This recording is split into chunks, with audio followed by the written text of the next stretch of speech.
waiting for Baccarat, and that goes in!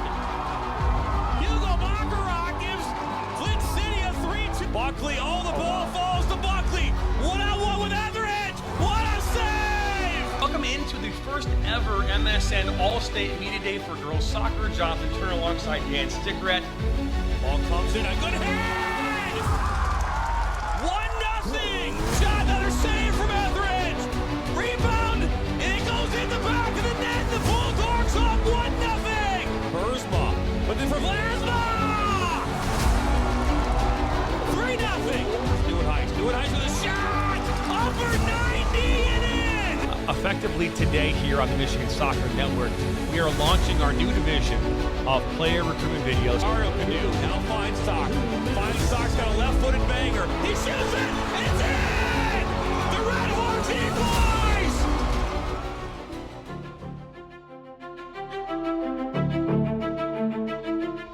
Now joined by the newest OAA Red champion head coach, Mr. Dan Troccoli from the Troy High girls soccer program. Dan, first off, congratulations on the first OAA Red title in over 20 years. Thank you. Appreciate it. The girls worked really hard for it, and I'm very, very proud of them and proud for them. It's very, very cool. Going into Saturday, you had not lost a game, but your first loss coming to Hudsonville, the #1 ranked team in the state. A very good game from my understanding. But last night, you guys at home against Rochester, who's won the league the last 2 seasons, you beat them 3-2. What's it like to win that game against the previous 2-time reigning champ in the OAA Red? Well, just to win the OAA Red is an accomplishment in and of itself. It's such a tough league, and everybody and anybody it's just a difficult league to play in. And whether it's Rochester or Adams or Athens or Stony or anybody else for that matter, it's just a very difficult place to play. So we're very proud of the accomplishment to be able to walk away with the title this year. Now, me and Dan talked about this earlier this morning on our MSN Live show, but the last 2 years, both on the boys and girls side, OAA Red can claim that they are the state champion. Last year it was Stony Creek. The year before that, it was Bloomfield Hills. On the girls' side, the boys' side, it was Adams and Troy Athens. And we talk about how tough this league is. Arguably, right now, it is the toughest league in the state because all the state champions so far in the last couple of years have come from the Red. Talk about that for a moment, because I know you've already alluded to this. Anyone could win this league. It is an extremely tough league to play in, and someone's got to come out of there as a champion. And this year it was you. Yeah, it is arguably the best league in the state, and year in, year out. And I think the consistency of one of our teams from this league being in either boys or girls in state championship games and, at least the semifinals is a tribute to that. It kind of speaks for itself, I think.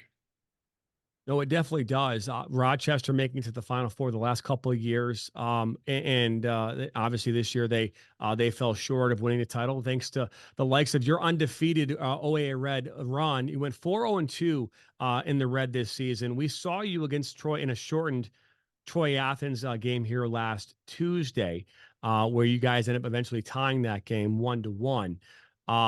But talk about this team, and because me and Dan, we talked about this, when we looked at the season as a whole, a younger team, right? You have a younger group of players. There's a lot of teams out there that have a good, like Hudsonville, for example, 14 seniors. And it makes it more difficult when you're talking about having a younger class really leading the way. But you team special, being able to win 10 games this season and win this title, but doing so with a younger squad. Absolutely. We only have 2 seniors that are starters, and the rest of them, like you said, is a younger squad. We knew we had something special when we started watching them in the winter, and then they kind of coalesced. We played Adams right out of the gate at Adams, and we were able to take a win from that, which was difficult. Taking nothing away from Adams. They're a fantastic soccer team. And we kind of knew that at that point that they were coalescing and that we had something special. And, these girls are very, very close. They're very tight with each other, and they know how to play, and they know how to play with each other, which they've been working on for a long time now. And I think that that's helped them tremendously, that they're so familiar with each other. A lot of them are club players from the same club team, in fact. So I think that goes a long way to helping them to be able to play consistent, which is what is necessary to be successful.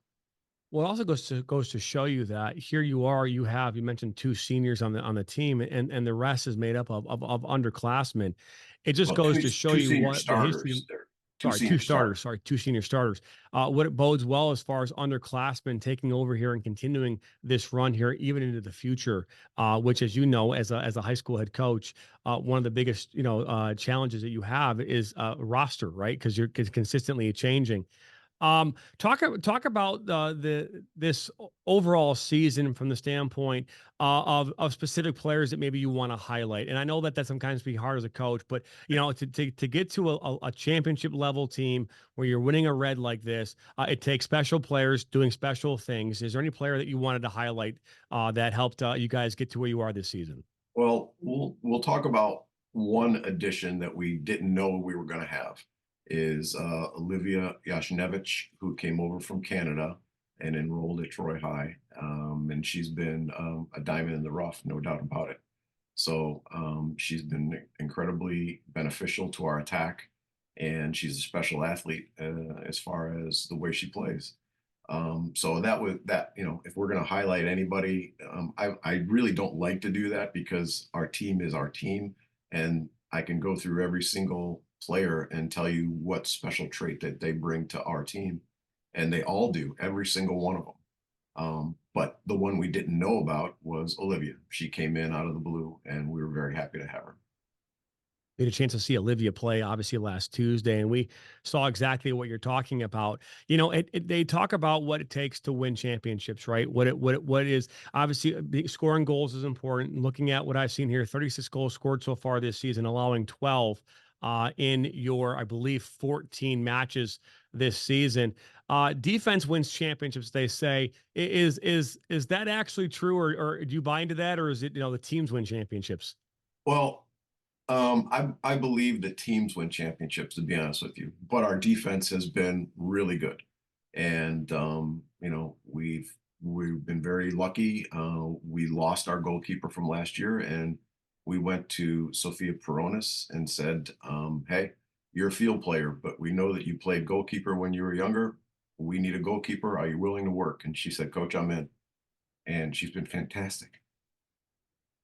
No, that's really cool. Someone that's able to step up for the betterment of the team, to be able to step into a role like that, which is not an easy role to step into, especially if you're used to being out on the pitch and running around. It's a completely different mindset, but good for Sophia to step into that role. You guys have a first round bye here to open up districts starting next week. You'll actually take on. You'll be at Seaholm for the semifinals.